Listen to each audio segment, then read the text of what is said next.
you own a GameCube in 2023, I think this is probably an accessory you absolutely want to own. Let's talk about that. Hello and welcome to Modern Broadcast. In today's episode, I want to bring you an unboxing and review of the Retro Fighters 2.4 GHz wireless controllers. If you're a fan of classic games or just love playing on your Nintendo GameCube, these controllers are a must-have.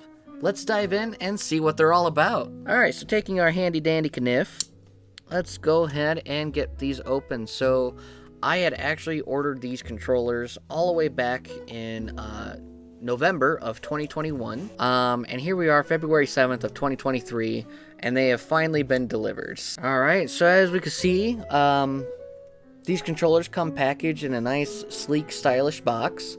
Where the controllers are prominently displayed on the front here. Taking a look, we have an indigo controller here. We also have the orange Japanese variant controller. It definitely looks like it's modeled after the Nintendo Switch Pro controllers.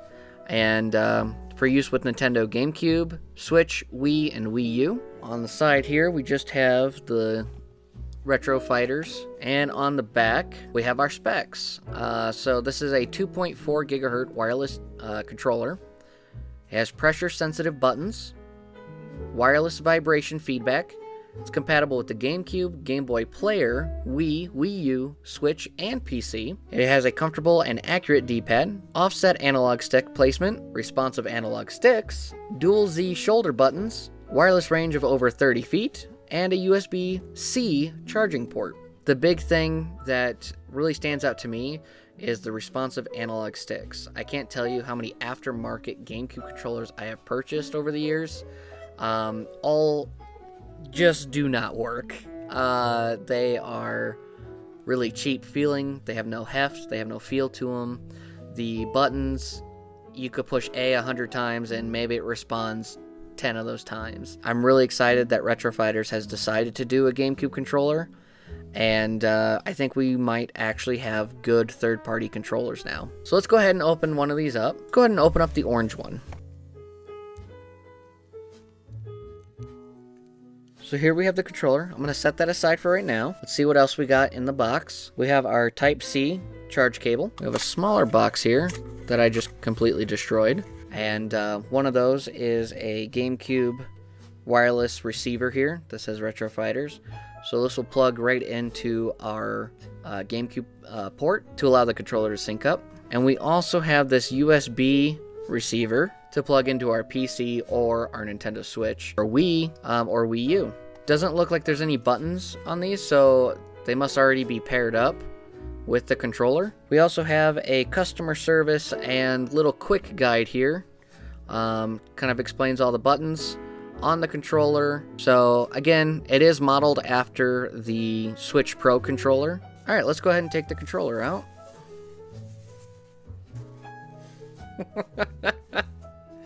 Wow, that is orange. I will say, first impressions, it's got a little weight to it, which is nice. Again, those third-party controllers, the knockoff controllers, have no weight whatsoever, and it just feels wrong. I wish these were a different color, kind of like on the GameCube, like the L and R are white, and then the Z buttons are that purplish color, even on the orange controller. I do like that behind here, I'll try to show this the best that I can, but behind here, it is an octagon shape, just like how the GameCube was. We do got a good membrane behind the D-pad. The buttons do feel a little clicky. They're quite loud. I don't know if the microphone's picking it up as it's facing the opposite way. And then we have our indicator for which player is active. And our sticks do click in, which obviously wouldn't be utilized for GameCube, but for the Switch it would. On the back side, we have just the logo here. Up top, we have our charge cable, and it looks like our sync button. So setting up the controllers is supposed to be super easy. We just simply insert the included wireless dongles into the controller ports of the GameCube console, turn it on, and it should automatically connect. Let's see what this can do.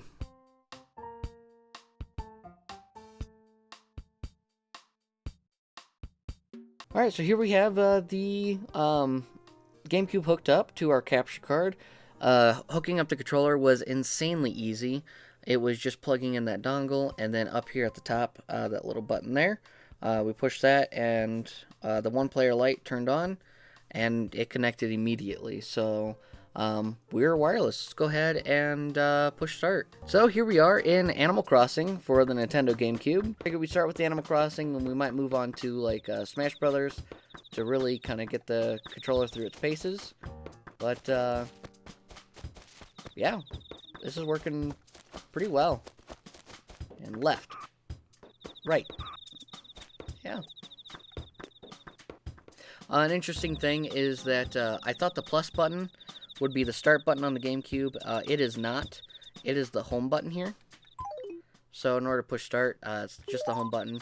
But that's about where the start button was on the actual GameCube controller. Again, it's a comfy grip. The A button's a little small. Like I kind of want to push like just below it. I think that would have been more comfortable for me in my hands, but it's not bad. So let's go ahead and swap on over to a game a little bit more challenging, where button presses matter a little bit more. So here we have Super Smash Bros. Melee, and let's go ahead and test out the responsiveness of the controller and fight Link here. What's really neat is I just pushed start, and the controller did vibrate. Oop. Sorry, it's a little slippery with my gloves. But when I pushed start there, the controller did actually vibrate, which is pretty neat to have that wireless vibrate.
So again, the vibrate function works wirelessly. That's pretty neat.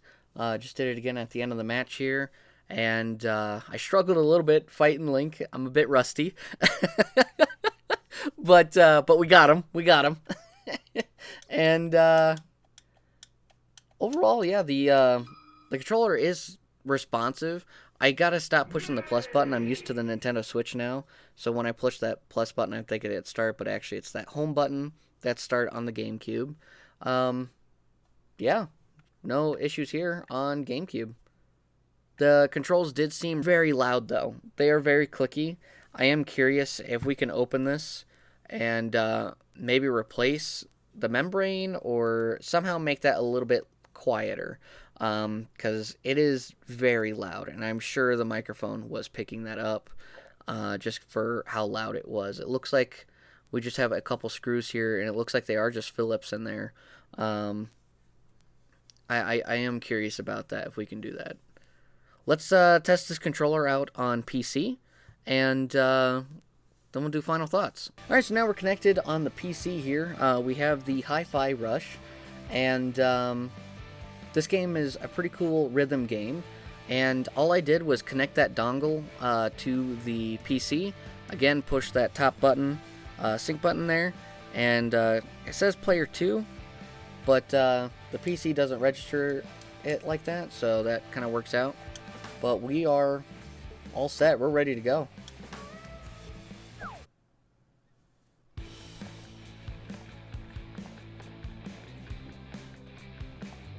The controller is responsive, wirelessly, oh my goodness. Very responsive. We're turning when I'm actually turning. And I'm actually facing away from my PC right now in order to do this, but so it's a little difficult. I'm actually looking like to my far left to see the screen while I record the controller gameplay right here. But yeah, no, this is working out really well.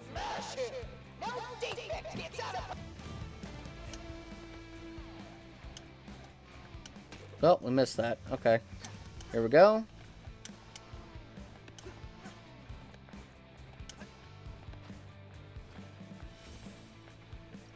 Alright, let's do some combat here. Looks suspicious. Could be. Hey! You looking for me?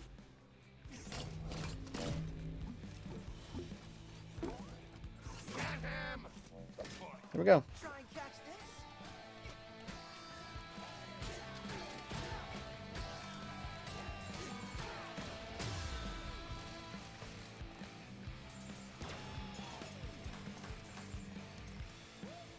Sweet.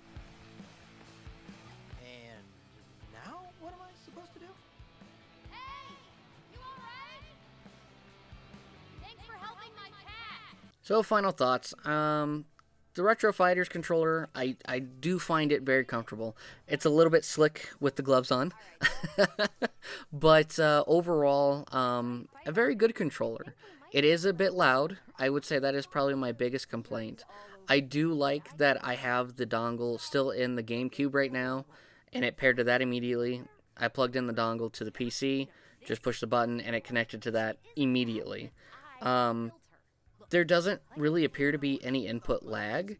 I am curious if we connect more controllers, if that would introduce some, or if the signals would kind of get crossed or whatnot. But overall, I mean, this is a nice budget controller.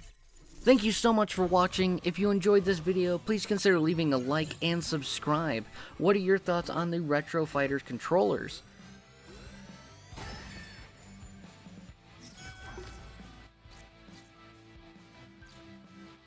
Have a great week, everyone, and take care.